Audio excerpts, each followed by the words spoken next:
रामकृष्ण हरी विठ्ठल केशवा. कोणती व्यक्ती मृत झाल्यानंतर म्हणजे मेल्यानंतर त्या व्यक्तीला किती वेळाच्या आत, किती तासाच्या आत दहन देणं किंवा अग्नी देणं, अग्निसंस्कार करणं आवश्यक आहे, त्याच्या व्हिडिओमध्ये सांगतोय. हे माझं सांगणं कार्य आहे. ऐकायचं का नाही ऐकायचं ते तुमचं कार्य. आपण दुःख जे भोगतोय, एवढं रात्रंदिवस कष्ट करून जे दुःख भोगतोय त्याला कारण काय असतात, आणि ही कारण असल्यामुळे आपल्या लक्षात येत नाही. आपण फक्त अहंकार आपल्याकडे असं कुठं असतं काय. सांगणं माझं कार्य आहे. तर महत्वाची गोष्ट ही आहे, शरीरातील एकूण मुख्य 10 वायूपैकी 5 वायू मुख्य आहेत आणि 5 वायू हे उपवायू म्हणून आहेत. मनुष्य मरतो म्हणजे यातला पहिला वायू निघून जातो, लक्षात ठेवा, प्राणवायू.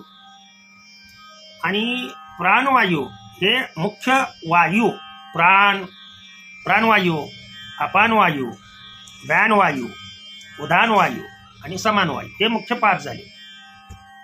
हे 5 वायू आणि उपवायू म्हणजे याच्याशी रिलेटेड असणारे 5 वायू आहेत. त्याच्यामध्ये शिंक येताना सुद्धा वायू बाहेर पडतो, त्याला नागवायू म्हणतात. कूर्मवायू आहे, खूप काही कंटाळा आला ना करून जांभळी देतोय, त्याला कूर्मवायू म्हणायचं.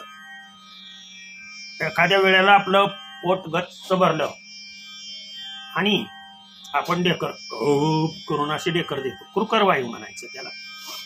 उपवायू सांगायला लागलोय बरं काय, लक्षात ठेवा.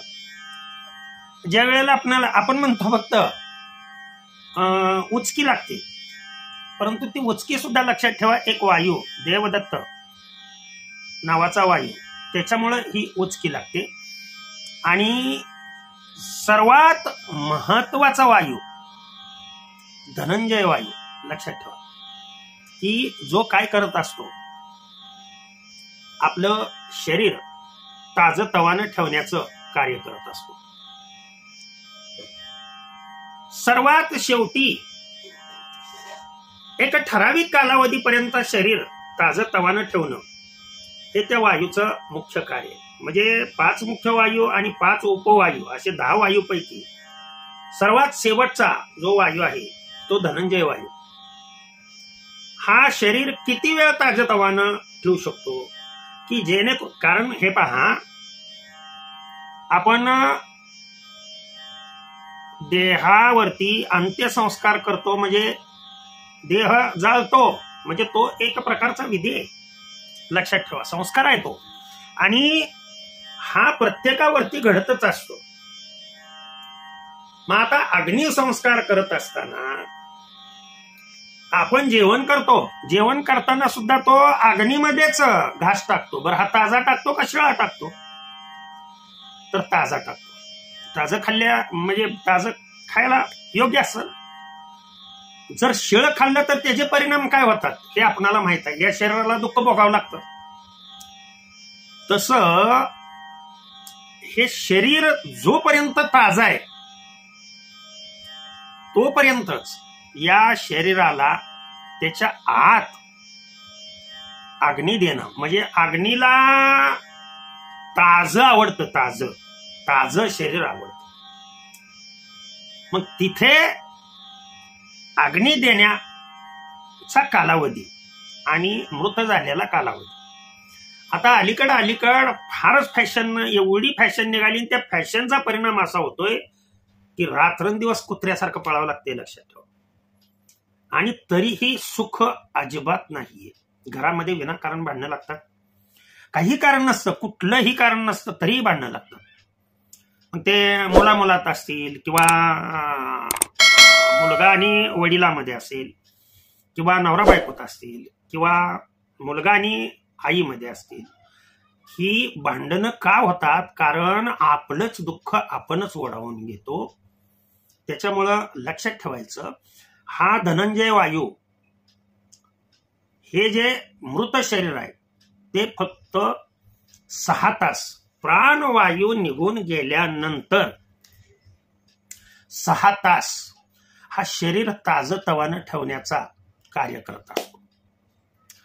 ही सर्व शास्त्रीय माहिती सांगतोय, पारमार्थिकी आहे आणि शास्त्रीय ही आहे. पण आपण काय करतो, मुलगी यायचे, मेहुणी यायचे, अमकं यायचंय, तमकं यायचंय म्हणून सकाळी मृत झालेली व्यक्ती आपण सायंकाळी त्याला दहन देतो, किंवा सायंकाळी 9-10 वाजता मृत झालेल्या व्यक्तीला आता कोण यायचं आहे,